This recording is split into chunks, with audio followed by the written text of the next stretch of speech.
Hello, my name is Courtney Hyland, and this is my presentation on the cultural reproduction theory and its influence on school discipline practices in the K through 12 environment.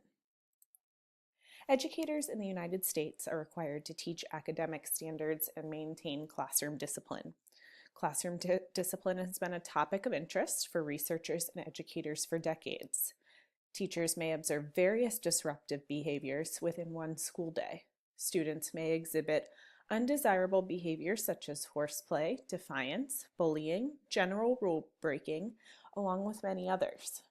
Disorderly behavior impacts the environment and education of the individual student, the classroom, and sometimes even the entire school. Disruptive classroom behavior are handled in numerous ways. Smith described common discipline methods in the middle school setting, including classroom confrontation, parent conference, office referral, disciplinary hearing, and finally, expulsion.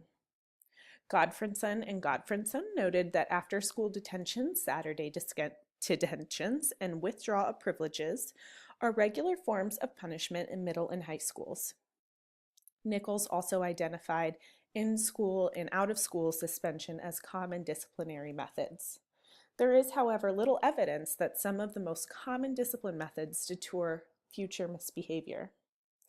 Discipline methods have grown more severe over the years, and punishments are often distributed unequally. Schools have instituted zero-tolerance policies for misbehavior and assign harsh punishments for sometimes punitive disruptions. The proposed study asks the overarching question: how does students' level of cultural capital influence discipline in the K through 12 environment? The cultural reproduction theory was used as the theoretical framework for the proposed study because punishments are often assigned to students who possess small amounts of cultural capital. If they lack cultural capital, they may be perceived as needing more disciplinary reform. Strict discipline models reflect, quote, dominant cultural norms, placing blame and punitive consequences on students whose behaviors differ from these expectations, end quote. Research also shows that students who are assigned severe disciplinary actions in school are more likely to have negative experiences later in life, thus perpetuating cultural reproduction. Cultural reproduction seeks to explain how individuals possess cultural capital continue to gain more capital throughout their life, making it easier to become successful. It is increasingly difficult for people who lack cultural capital to attain it, and therefore inequalities are reproduced over time. Although cultural capital does not equate to monetary wealth, the more capital one has, the more likely they are to obtain financial capital. Cultural capital may be obtained in three forms, which include embodied, objectified, and institutionalized. Cultural capital in the embodied form includes knowledge we acquire in the form of language and schooling. Objectified forms of cultural capital include material objects such as cars or homes. Finally, institutionalized capital includes prestige one receives from formal education and degrees. These various types of cultural capital get passed down from parents to children and then gets reproduced in the education system and society. Cultural reproduction theory was first developed by Pierre Bourdieu, who explained how cultural capital is used to obtain more opportunities within society. Bourdieu was born in 1930 in France. He investigated how societal norms are constructed and whom they primarily affect. He published his first work in 1963 called The Inheritors, which describes social order. In the 1970s, Bourdieu published his works on social and cultural reproduction, which describes those aspects and how the education system influences the reproduction of inequalities. Throughout his life, Bourdieu continued to be outspoken about social structures until his death on January 23, 2002. In 1973, Bourdieu published his work entitled Cultural Reproduction and Social Reproduction, which attempted to, quote, determine the contribution made by the educational system to the reproduction of the structure of power relationships and symbolic relationships between classes by contributing to the reproduction of the structure of the distribution of cultural capital among these classes, end quote. Cultural reproduction is often described along with Bourdieu's theory of social reproduction. Social reproduction explains how social inequalities reproduce across generations. The theory describes capital in three forms, including cultural, economic, and symbolic. Constructs of the cultural reproduction theory include cultural capital in the embodied, objectified, and institutionalized forms that are consistently reproduced throughout time in the education system and society. Institutionalized cultural capital is often measured by noting parents' highest level of education. Objectified cultural capital is often measured by recording the amount of books in the home, yet others include additional objects such as artwork and poetry. Embodied cultural capital may be measured in various ways, yet a common way to measure it is based on the amount of time spent on cultural or educational activities. Bourdieu claimed one of the key components of the theory included the influence of the education system on the reproduction of inequalities. Students are rewarded by the dominant culture if they possess cultural capital at an early age, making it easier to obtain more capital throughout their academic career. Reproduction of inequalities occur when parents who have less are unable to adequately give to their children, who will then also pass down lacking amounts of cultural capital. The proposed study will examine how students' level of cultural capital influences discipline in the K-12 environment. The proposed study uses the cultural reproduction theory as its theoretical framework to guide the research questions. The research questions were developed based on the three forms of cultural capital in the theory constructs. Data will be gathered from 6 schools in Pinellas County, Florida, including 2 elementary schools, 2 middle schools, and 2 high schools. Parent surveys will be used to determine students' level of cultural capital, and the study will occur over the course of 1 school year. Harsh penalties for misbehavior have increased over the years to help combat safety issues in schools. Suspension and expulsion are considered serious forms of disciplinary action. Both methods often require students being removed from their learning environment for a significant period of time. Researchers examined school discipline practices in Texas and determined 6 out of every 10 students attending public school were suspended or expelled in middle and high school.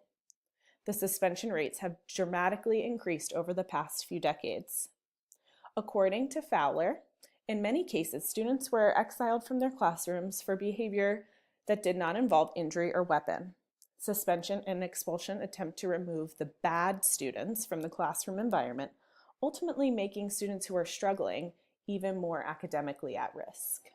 Research shows there's a discipline gap between the frequency and severity of discipline assigned and family characteristics, including structure and socioeconomic status. Students who lack cultural capital may be unable to interpret behavioral and academic expectations in school. According to Glass, students who display attitudes or behaviors which indicate the student does not possess cultural capital are then penalized through various policies that inhibit their chances for academic success. The education system has a unique role in reproducing human societies and providing the conditions which enable them to innovate change. Severe discipline methods throughout students' schooling have an adverse effect on students later in life. Students who are frequently assigned punishment are more likely to have negative self-concept and exhibit antisocial behavior. Students who are suspended or expelled are more likely to be held back or drop out of school. And they also have an increased probability of interacting with the juvenile justice system. Disciplinary actions impact students' educational opportunities and therefore perpetuate cultural reproduction.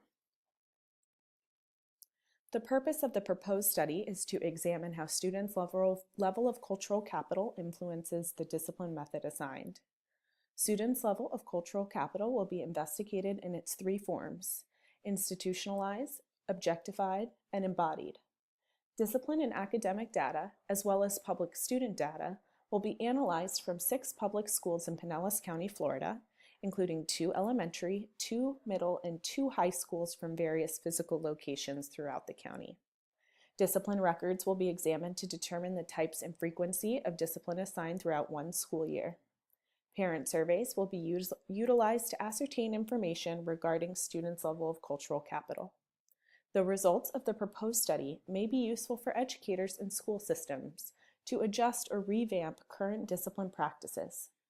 The following research questions were created to examine how students' level of cultural capital influences discipline in the K-12 environment. 3 specific research questions will measure cultural capital in its 3 forms. A literature review was conducted to study how cultural capital influences foreign students at an international school. Tanu studied the acquisition of cosmopolitan cultural capital, which was defined as Western education, fluency in English, international mobility, global social networks, and familiarity with global popular culture and certain ways of carrying oneself. This type of capital was measured in its embodied form. Tanu found that students who obtained a great degree of Western capital had a sense of global entitlement to the space in which they were. Students who already possessed cultural capital gained more while at the international school, propelling them further into the upper class society and supporting the theory of cultural reproduction. Martello and Andrade performed a study to examine cultural reproduction in private schools in Brazil. The authors specifically measured students' level of objectified capital by surveying how many books, artwork, and classical literature students possessed within the home. Using the Program of International Student Assessment, PISA, the authors found that students who possessed objectified cultural capital showed increase in scores in all subject areas, including math, science, reading, and writing. Reno and Associates examined how students' perceptions of students' use of technology directly or indirectly influenced their academic achievement. Reno and Associates suggested that digital capital was not included in Bordeaux's initial theory, as technology was not as prevalent and advanced as it is today. Digital capital is students' ability and knowledge when working with technology. Researchers found an increase in teachers' perceptions of computer proficiency and having a positive and significant effect on the teachers' evaluations in both math and reading. Zhu and Hampton-Thompson investigated the link between cultural capital and educational outcomes in 22 different countries across the globe. They also used data from the PISA survey to gain information about students' academic achievement and cultural capital. Using 4 competing cultural capital models, including cultural reproduction, cultural mobility, cultural resources, and the trivial effect, the authors of this work wanted to see if countries' governmental practices supported any of the above models. They found there was a significant correlation between cultural capital and improved educational outcomes. However, they varied from regime to regime. Glass explored the link between students' level of cultural capital and educators' decision-making processes when disciplining students. Glass used both Bordeaux's reproduction theory as well as the labeling theory to guide research. Through observations, interviews, and informal conversations, Glass collected data about interactions between high school students and their teachers and administrators.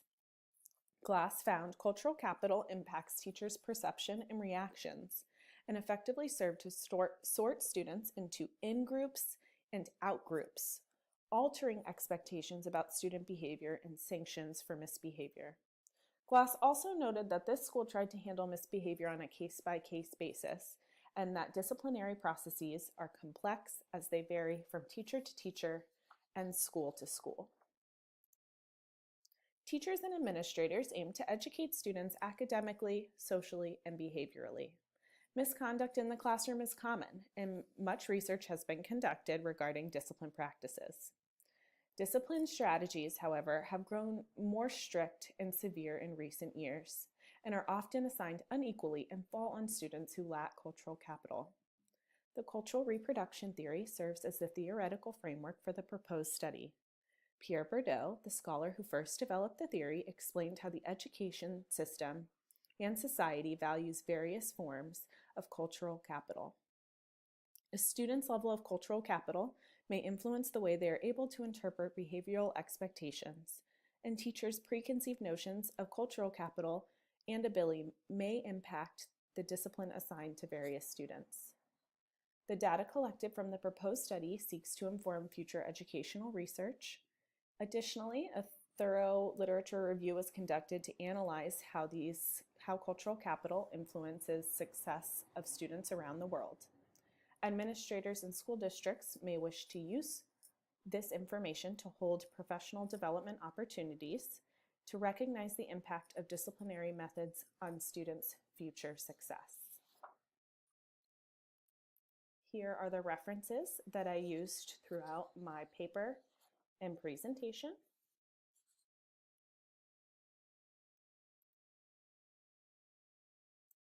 And I thank you very much for your attention and a great semester. Thanks so much.